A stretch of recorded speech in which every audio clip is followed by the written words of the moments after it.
Hey guys! Welcome back to the iAnyGo channel. If you're wondering how to get more resources, speed up the research process, and level up quicker during the Tales-Of-Transformation season, here is all you need to watch. If you want to play Pokemon GO safely without walking, you need a tool that includes a cooldown feature, uses stable and reliable technology, and definitely avoids cracked versions. If you want the best option, go with iAnyGo.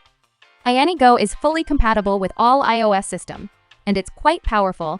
I just use it to search and catch the tiny Drolibur on my iOS 26 phone, which is super cool. It got all the feature you can name it: teleport, joystick, route planning, cooldown feature, but the most amazing thing is that it have auto catch feature. And here I will show you how to move in Pokemon GO safely. So you can get it iAnyGo from the link below on your computer or on your phone, which work pretty much the same. Here I will show you on computer, which is my choice to make the spoofing more stable.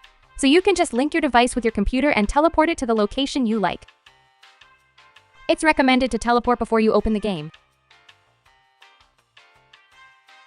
Now you can do the joystick mode or plan your movement here to spin all the PokéStops along the way. And plan the perfect catching route with fewer steps and more rewards. This works for both iPhone and Android. You can also adjust the speed of your movement here so you can walk faster or slower around the map. As long as you're moving on reasonable speed, you are all safe. Don't forget to try the new auto catch feature, which works just like Pokemon GO Plus, but no need to pay for the hardware. This could really speed up the development of your account. Go try this out and remember to get a 20% off discount code in the link below. Happy spoofing, and I will see you in the next video.